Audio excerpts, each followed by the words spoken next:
Hello बच्चों, इस video में हम बोर्ड एग्ज़ाम जो 2025 का होने वाला है उसमें गणित के कुछ महत्वपूर्ण प्रश्नों के बारे में हम इसमें पढ़ेंगे, उसको सॉल्व करेंगे, उससे समझेंगे। देखिए, इसका जो पहला पार्ट था उसमें हमने 1 से लेकर 11 तक के जितने प्रश्न थे उसको मैंने सॉल्व किया। अब ये 12वां प्रश्न है। एक मनुष्य किसी बिजली के खंभे के शिखर से देखता है। तो पिछले वीडियो में हमने आपको बताया था कि अगर आप देख रहे हैं किसी चीज़ को, ठीक है, मुझे उतना स्पष्ट रूप से तो फिगर बनाना नहीं आता है, पर आपको हम समझा सकते हैं कि यदि आप अपनी दृष्टि उठाकर देखेंगे तो ये हमारा उन्नयन कोण बनता है। क्या बनेगा? उत्जोड़ नयन। आप इसको ऐसे समझिए कि यदि दृष्टि उठाकर हम बनाएं, अगर हम किसी चीज़ को नज़र उठाकर देख रहे हैं तो जो कोण हमारा बन रहा है वो है उन्नयन कोण। और यदि ऐसे दृष्टि हम झुकाते हैं, अपनी दृष्टि झुकाकर कोई चीज़ देख रहे हैं, ठीक है, अपनी दृष्टि झुकाकर कोई चीज़ देख रहे हैं तो हमारा अवनमन कोण बनता है। देखिए यहाँ पर एक बिजली का खंभा है, ठीक है, तो एक बिजली का खंभा है, तो जो बिजली का खंभा है ना उस पर एक आदमी चढ़ा हुआ है, ठीक है, मुझे केवल आपको सांकेतिक ढंग से समझाना है, ठीक है। तो बिजली का जो खंभा है उस पर एक आदमी चढ़ा हुआ है, ठीक है। तो इस बिजली के खंभे के शिखर पे चढ़ा हुआ है। शिखर यानी कि चोटी जो होती है, पीक, पर्वत का शिखर होता है ना, चोटी। तो शिखर का अर्थ है कि खंभे के एकदम ऊपर, सबसे ऊपरी भाग पर वो चढ़ा हुआ है। तो उस शिखर पे चढ़ा हुआ है, यहाँ वहाँ कहीं नहीं चढ़ा हुआ है, एकदम ऊपर में चढ़ा हुआ है वो। तो शिखर पे चढ़ा है, वहाँ से वो देख रहा है। तो क्या देख रहा है? तो जहाँ वो देख रहा है ना, तो देखते हुए वो कोण बना रहा है, कितने का? 60 डिग्री का। और जिस जगह वो कोण बना रहा है वो जगह खंभे के पाद से, यानी जो उसका एकदम बेस पॉइंट है, एकदम आधार है खंभे का, पाद बिंदु से 25 मीटर दूर है। चलिए 25 मीटर दूर एक पॉइंट लीजिए। आप यहाँ 25 मीटर दूर केवल दिखा सकते हैं, बोर्ड पे 25 मीटर केवल दिखा सकते हैं, नाप कर नहीं ले सकते। तो मान लीजिए ये खंभा है हमारा ए बी, ठीक है, तो खंभा हमारा ए बी है और सी पॉइंट हम ले रहे हैं। देखिए इस पॉइंट को हम मान लेंगे सी। अब ये व्यक्ति देख रहा है नज़र झुका के, ठीक है, तो देख रहा है, तो इसको मिलाते हैं। तो ये एंगल कितने का बता रहा है हमारा? 60 डिग्री का बता रहा है, ठीक है। यहाँ पे कर दीजिए 60 डिग्री। आप इसे पेंसिल से बनाएं इनसे। तो ये देखिए हमारा 60 डिग्री का एंगल हो रहा है। ये अब देखिए एक समकोण त्रिभुज है। समकोण त्रिभुज में क्या होता है? ये तो हमारा सबसे पहले एच हो गया कर्ण, ये हमारा पी हुआ, ये हमारा बी हुआ।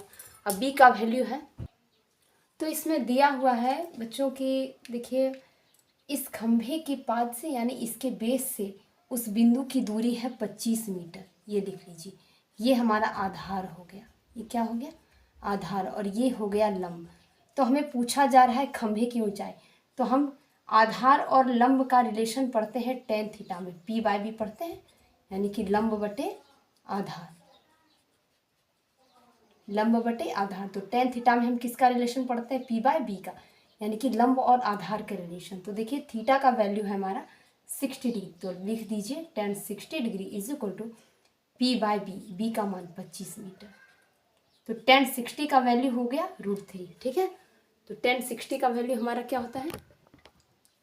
√3 is equal to P by 25 metre.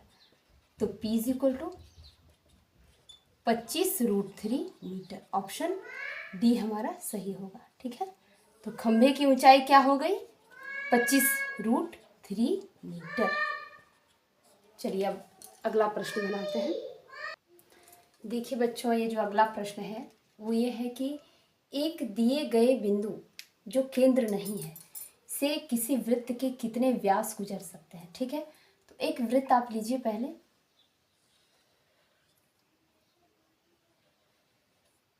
चलिए, तो ये हमारा केंद्र O हुआ। अब कहा जा रहा है प्रश्न में कि एक दिए गए बिंदु, एक ऐसा बिंदु दिया गया है जो केंद्र नहीं है। मान लीजिए ये हमारा ए बिंदु यहाँ पर है, ये केंद्र नहीं है, ठीक है। तो इससे हम अगर व्यास निकालेंगे तो ये, तो कहा जा रहा है कि जो केंद्र नहीं है, एक बिंदु हम ले लिए हैं, अगर ये बिंदु हम चाहें तो उसके बाहर भी ले सकते हैं, इसके अंदर भी ले सकते हैं। इस पे मार्कर फिसलता है। यहाँ पे अगर आप कोई बिंदु ले रहे हैं, यहाँ पे बी बिंदु ले लीजिए, या फिर कोई ऐसा बिंदु लीजिए जो वृत्त के बाहर हो, यहाँ पे सी बिंदु ले लीजिए। तो अगर कोई भी ऐसा बिंदु ले सकते हैं जो केंद्र नहीं है, ठीक है, तो हम कोई भी बिंदु ले लीजिए। आप यहाँ भी मान सकते हैं वो बिंदु हो सकता है, बाहर भी हो सकता है, अंदर भी हो सकता है, किसी भी जगह पे वो बिंदु हो। तो उससे हम क्या करेंगे, किसी वृत्त के कितने व्यास गुजर सकते हैं, तो उस वृत्त के कितने व्यास गुजरेंगे, ठीक है। तो व्यास कैसा होता है, व्यास वो रेखा होती है जो वृत्त को दो बराबर भागों में बांटे। तो अगर हम इस प्रकार से एक रेखा खींचे जो यहाँ पे होके गुजरे, ठीक है, थोड़ा यहाँ ले लीजिए, क्योंकि अब तो व्यास हम ड्रॉ कर चुके हैं।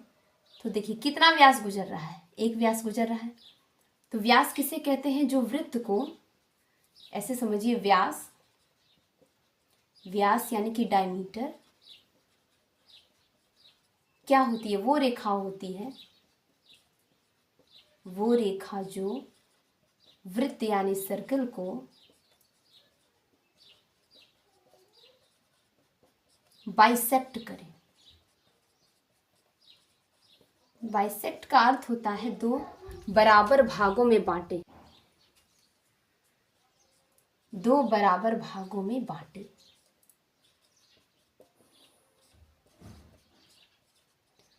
तो ये देखिए, ये हमारा व्यास का काम है कि वो वृत्त को दो बराबर भागों में, तो ये देखिए व्यास, हमारा व्यास वो रेखा होती है जो वृत्त को बाइसेक्ट करे या दो बराबर भागों में बांटे। तो अगर ये व्यास हमारा ऐसे जा रहा है, ठीक है, केंद्र से होकर जा रहा है, तो वो अगर वृत्त का व्यास उस बिंदु से कितनी बार होकर निकलेगा, एक ही बार निकलेगा होकर। अगर इस प्रकार से भी अगर हम लकीर खींचते हैं तो इस बिंदु से एक ही बार निकलेगा, थोड़ा टेढ़ा हो गया है, तो एक ही बार निकलेगा, तो कितना व्यास गुजर सकता है, एक व्यास गुजर सकता है। अधिकतम और न्यूनतम इसमें कुछ भी नहीं होता, बस एक ही व्यास होता है वृत्त में। और अगर बिंदु कहीं भी रहे, यहाँ रहे, वहाँ रहे या बाहर रहे, कहीं भी वो बिंदु रहे, हर हाल में एक ही व्यास उससे गुजरेगा, क्योंकि वृत्त में एक ही व्यास होता है। चलिए नेक्स्ट क्वेश्चन बनाते हैं।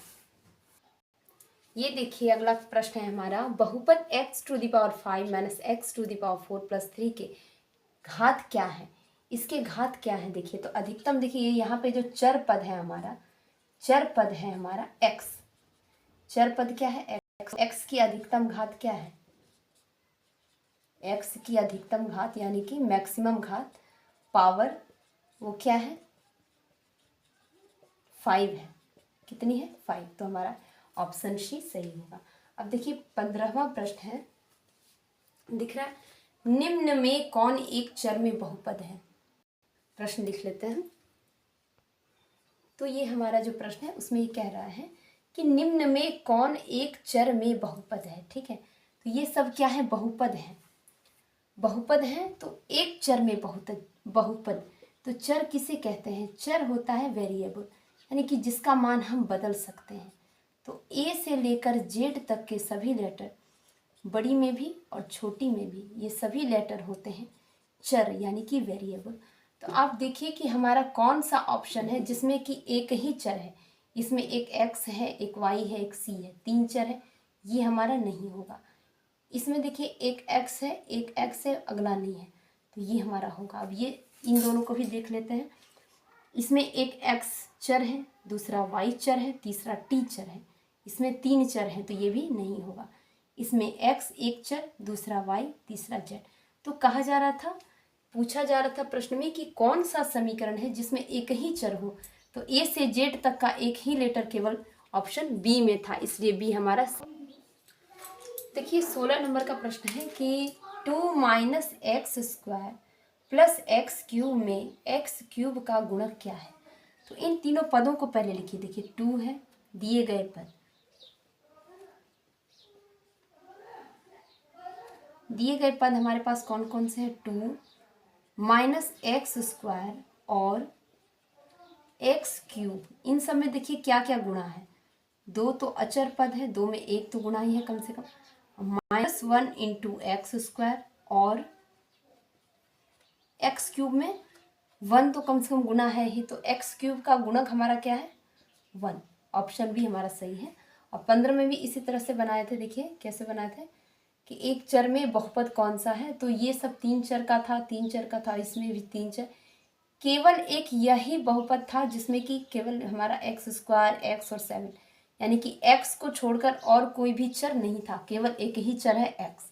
इसमें देखिए हमारा 3 चर है x y z, इसमें है x y और t, इसमें x y और c है। तो ये कहा जा रहा था कि एक चर में बहुपद कौन सा है। तो चर हमारा क्या होता है, वेरिएबल होता है चर। चर का अर्थ तो ऐसे होता है चलने वाला, लेकिन यहाँ चर का अर्थ है कि वो मतलब कि एक प्रकार से ये एक संकेत के लिए यूज़ किया जाता है। जैसे कोई चीज़ हमें पता नहीं होता है तो हम मान लेते हैं कि वो x है, एक संकेत मान लेते हैं। चर वही होता है, ए से लेकर जेड तक का कोई भी लेटर, कोई भी अक्षर चर होता है, ठीक है। ए से जेड तक का कोई भी लेटर चर होता है। तो इसमें देखिए 3 चर थे, ये भी हमारा गलत था, ये ऑप्शन हमारा सही था, ठीक है। अब देखिए 17वां प्रश्न बनाएंगे।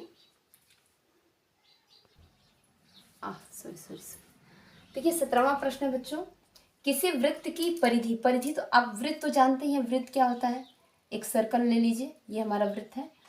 तो वृत्त की परिधि, परिधि ये होती है चारों ओर की जो ये जो रेखा है ना, ये परिधि है, पेरीमीटर, पेरीमीटर। तो वृत्त की परिधि 2πr होता है, पर हमको इससे अभी काम नहीं है। तो देखिए किसी वृत्त की परिधि के किसी भी बिंदु से कितने व्यास खींच सकते हैं, तो बताइए कितने व्यास खींच सकते हैं। वृत्त में कितना व्यास होता है, एक ही तो व्यास ही होता है, बाकी सब रेखाएं तो जीवा कहलाती हैं। और अगर केंद्र से होकर गुजरे तो वो व्यास होता है, इसे डी से सूचित किया जा सकता है, वो हमारा होता है। तो अगर मान लीजिए कोई बिंदु यहाँ पर है, या वहाँ नहीं हो, यहाँ पर हो, या यहाँ पर हो, ठीक है, कहीं भी हो, तो उससे हम कितना व्यास खींच सकते हैं। केंद्र से होकर उसे अगर गुजारेंगे तो एक ही व्यास खींचेंगे, ठीक है। कितना व्यास खींचेंगे, अगर यहाँ बिंदु हो तो एक व्यास खींचेंगे, अगर वो बिंदु यहाँ पर नीचे हो तो यहाँ से अगर खींचेंगे तो भी एक ही व्यास खींचेंगे। अगर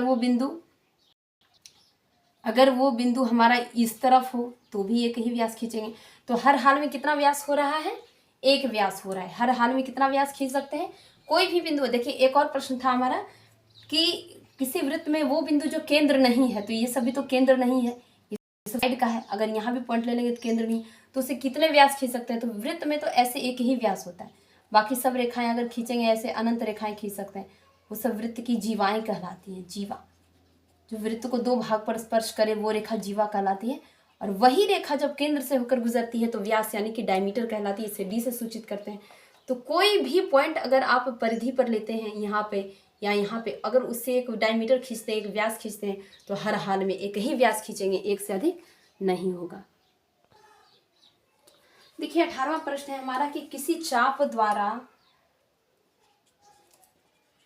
केंद्र पर अंतरित कोण दुगुना, ऑप्शन है दुगुना, दूसरा ऑप्शन है 3 गुना बराबर 4 गुना, तिगुना, तीसरा है बराबर, और डी है 4 गुना।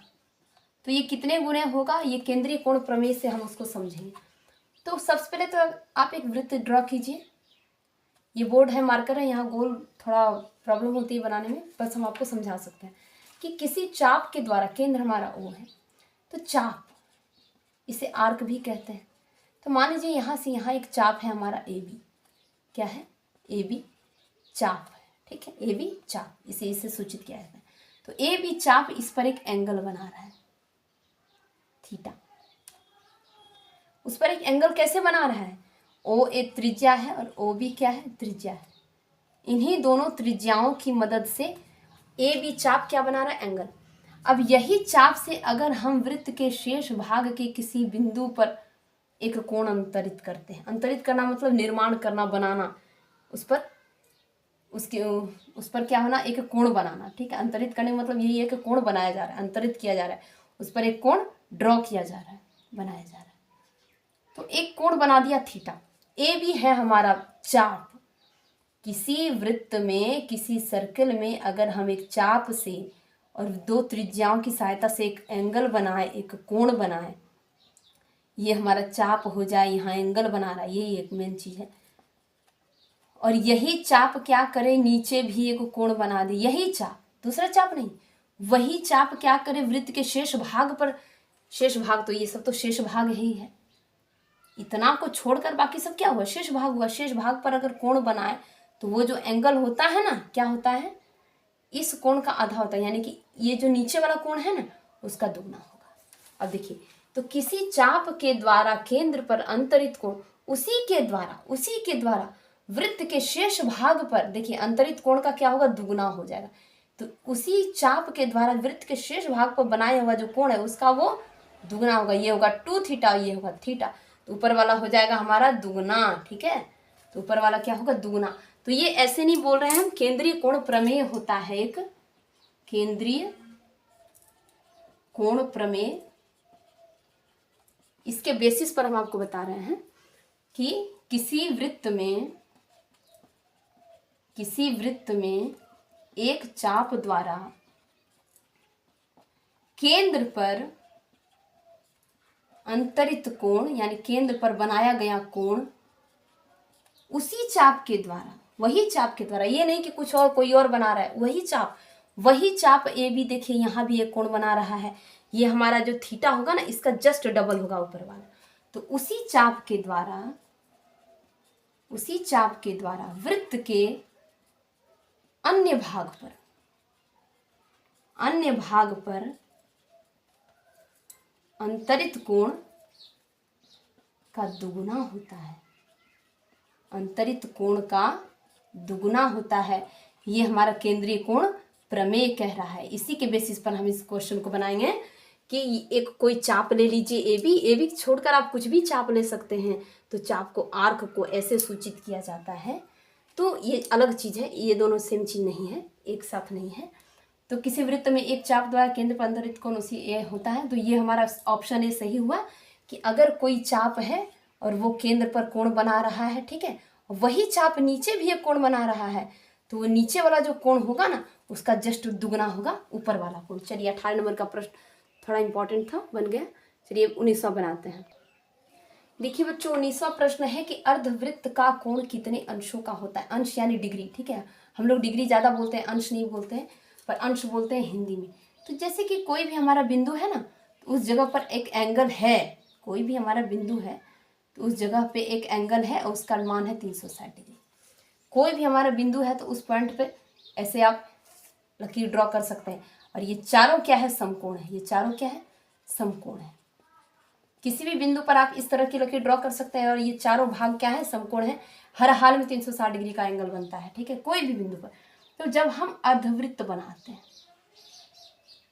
तो ये देखिए, जब हम अर्धवृत्त ड्रॉ करते हैं तो अर्धवृत्त में हमारा क्या है कि एक वृत्त को कर दिए 2 भाग, तो ये हमारा ओ सेंटर था।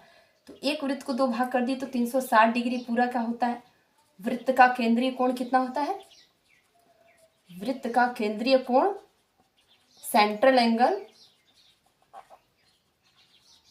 वो कितने का होता है, 360 डिग्री का। तो जब हम 360 डिग्री का 2 भाग करेंगे तो कितना होगा, 180 डिग्री होगा। तो अर्धवृत्त का केंद्रीय अर्धवृत्त का कोण कितने अंशों का हो गया, 180 डिग्री का, ठीक है। कितने डिग्री का हो गया, 180 डिग्री का। ठीक, इसका 2 भाग कर दीजिए, क्योंकि अर्धवृत्त कह रहा है तो वृत्त का आधा कर दो, जो वृत्त है हमारा उसका आधा कर दो, अर्धवृत्त हो गया। ऊपर भी 180, नीचे भी 180, सेंटर। चलिए 20वां प्रश्न बनाते हैं। प्रश्न नंबर 20 है कि निम्नलिखित में कौन सा त्रिघाती बहुपद है। अब कौन सा, अब ये सब देखिए बहुपद है, ये सब क्या है, पॉलिनोमियल्स है, बहुपद है। बहुपद क्या होता है, एक पद से अधिक हो, एक पदी, द्विपदी। अगर केवल x² हो तो कहेंगे एक पदी, अगर x² + 2 हो तो कहेंगे द्विपदी, और x² + x + 4 हो, ये सब क्या है, बहुपदी है, ठीक है। तो ये सब क्या है, बहुपद है, ठीक है। अब ये बहुपद आप लोग समझ गए। अब देखिए त्रिघाती, त्रिघाती का मतलब क्या है, त्रि मतलब 3 होता है और घाती मतलब घात वाला। 3 घात वाला इसमें से कौन सा है, आप लोग समझ सकते हैं अपने से भी। 3 घात, यहाँ देखिए y पर 1 घात, कुछ नहीं दिखे तो इसका मतलब ये नहीं कि 0 लिख देना है, वहाँ 1 घात है। हर संख्या पर एक घात छुपा रहता है, 1 घात क्या है, छुपा रहता है। नहीं लिखा है इसका मतलब ये नहीं कि नहीं है, एक घात छुपा रहता है। तो यहाँ 1 घात है, 2 घात है, 3 घात नहीं। यहाँ 2 घात है, यहाँ भी 1 घात है, यहाँ भी 3 घात नहीं। डी में भी देखिए यहाँ 2 घात है। आप सोच रहे हैं कि 4 और 1 पे क्यों नहीं देख रहे हैं, क्योंकि 4, 1, 2 ये सब क्या है, हमारे अचर पद है। अचर पद पे हम घात नहीं देख रहे हैं। यहाँ बहुपद है तो हम चर पदों का घात देख रहे हैं कि चर जो है उस पर कितना घात है, जो वेरिएबल्स हैं हमारे उस पर कितना घात है। तो ये देखिए x पर 1 घात है, y पर 1 घात है, y पर 2 घात है। अब यहाँ देखिए x पर 1 घात है, y पर 3 घात है, ठीक है 3। तो हमको यही तो चाहिए कि 3 घात वाला ऑप्शन सी सही है। अब देखिए अगला प्रश्न इसमें हम 20 का बना देते हैं। 20 तो बन गया, 21 का है कि x बराबर 1 पर 5x square minus 3x plus 7 का मान निकालें। काफ़ी इजी है। तो पहले हम आपको बोल चुके हैं कि चर यानी कि वेरिएबल होता है। वेरिएबल किसे कहते हैं? ए से लेकर जेड तक का जितना भी लेटर है वेरिएबल है, इनका मान हम बदल सकते हैं, इनका मान बदल सकते हैं। तो ए से लेकर जेड तक का जितना भी हमारा लेटर है सब क्या है? चर है। इसका मान हम बदल सकते हैं। इसको आप कैसे समझिएगा कि ए से जेड तक का कैसे? जैसे कि अगर मान लीजिए a प्लस बी बराबर 5 है, तो अगर a बराबर 4 रखें तो b होगा 1 5। अगर a बराबर 5 रखें तो b होगा 1 -1 तो 4 हो जाएगा। ये चीज़ें 5 ही लाना है ना, तो a रख देंगे 3 और b रख देंगे 2 तो आ जाएगा 5। a रख देंगे 2 तो b रख देंगे 3 आ जाएगा 5। तो आप ये देखिए, आप इस 5 को नहीं बदल रहे हैं। और a और b का मान हम कुछ भी रख रहे हैं, कभी 4 रख रहे हैं, कभी 3 रख रहे हैं, कभी 2 रख रहे हैं। तो यही तो वेरिएबल्स का काम है कि उनकी जगह आप कोई भी वैल्यू रख सकते हैं। अगर आपको कुछ पता नहीं तो कहते हैं ना, मान लिया कि x क्या है, x यही तो चर है, इसे तो हम चर कहते हैं। तो अब देखिए इसका हम मान निकालेंगे x बराबर 1 पर कि यदि x की जगह हम 1 रखें तो क्या मान होगा इस बहुपद का। तो 1 रख दीजिए x की जगह, 1 स्क्वायर माइनस 3 इंटू 1 प्लस 7, 5 घटा 3 प्लस 7। अब देखिए ये भी प्लस वाला, ये भी प्लस वाला, 7 5 12 माइनस 3 बराबर। चलिए तो ये x बराबर 1 पे इसका वैल्यू हो गया 9। देखिए बच्चों 22 नंबर का प्रश्न है कि निम्नलिखित में किस द्विघात बहुपद, ठीक है द्विघात बहुपद है सब देखिए 2 घात वाला है। तो द्विघात बहुपद के शून्यकों का योगफल 3 और गुणनफल -10 है। तो देखिए यदि शून्यक अल्फा तथा बीटा हो तो क्या होता है?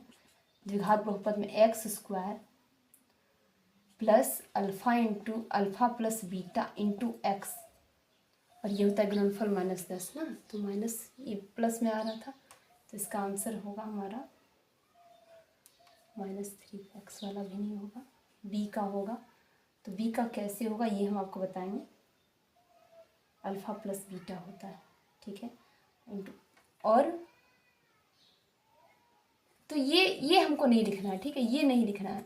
तो करना क्या है, देखिए योगफल है 3, ठीक है और गुणनफल है -10। तो अल्फा प्लस बीटा है हमारा 3 और अल्फा इंटू बीटा है हमारा -10। तो ये किस में आ रहा है देखिए, तो अल्फा प्लस बीटा हमारा 3 आ रहा है, ठीक है अल्फा बीटा ये क्या है, दोनों शून्यक है हमारे, ये दोनों क्या है शून्यक है, अल्फा तथा बीटा क्या है शून्यक है। तो 3 और -10 अल्फा प्लस बीटा ये वाला आ रहा है 3 वाला, और alpha into beta is equal to -10 आ रहा है। तो ये हम किस में देख रहे हैं, ये ऑप्शन बी में देख रहे हैं, काफ़ी इजीली दिख रहा है हमें कि x square plus 3x minus 10। तो इसको अगर हम लिखेंगे x square plus 3x minus 10 है, तो इसका जब हम शून्य ज्ञात करेंगे तो शून्य भी हम ज्ञात कर सकते हैं। तो शून्य ज्ञात करने के लिए लिखेंगे इज इक्वल टू 0। तो देखिए x स्क्वायर, तो इस ढंग से करेंगे तो x इज इक्वल टू 2 होगा और -5 होगा, 2 इंटू -5। तो ये भी हमारा, हाँ ये हमारा सही तो आ रहा है, पर ये हमारा होता है minus alpha, x square minus alpha plus beta into x plus alpha into beta होता है। तो जब ये माइनस करेंगे तो हमारा हो जाएगा -3 और वो हो जाएगा -10। हाँ तो अब इसको हम देखिए, इसको हम चेक करेंगे। इसको चेक करने के लिए X square plus 5x minus 2x minus 10 is equal to 0। तो x कॉमन लेंगे, इसमें से x प्लस 5 होगा और यहाँ से -2 कॉमन लेंगे तो x प्लस 5 होगा इज इक्वल टू 0। तो हमारे पास आएगा x plus 5 into X minus 2 is equal to 0। Therefore x is equal to एक -5 और एक 2 होगा। तो जब हम देखिए ये सिर्फ चेक कर रहे थे, तो ये देखिए इस बेसिस पे हम इसको निकालेंगे। तो x square minus alpha plus beta का देखिए मान क्या दिया है, -3 हो जाएगा हमारा। 3x प्लस अल्फ़ा बीटा का मान दिया है -10। तो ये होगा एक्स स्क्वायर माइनस 3x -10। ये तो दोनों माइनस में आ रहा है, तो ये दोनों माइनस में कैसे, -5 और 2 अगर आ रहा है हमारा, तो इसका सही आंसर हमारा यही हो रहा है। ये तो बस हम यूं ही बना दिए, इसको हम चेक कर रहे थे। इसको आप इस पर अप्लाई मत कीजिएगा, इसको हम सिर्फ सॉल्व कर रहे थे। x इक्वल टू 5 और 2 आ गया वैल्यू।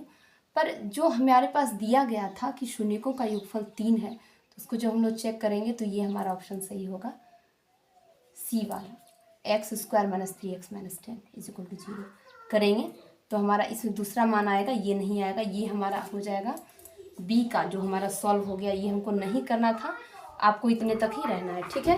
अब बनाते हैं प्रश्न 23। देखिए बच्चों, प्रश्न नंबर 23 है हमारा, वह चतुर्भुज जिसका सभी शीर्ष वृत्त पर हो ऐसा एक ही होता है समचतुर्भुज, ठीक है। इसका ऑप्शन होगा समचतुर्भुज।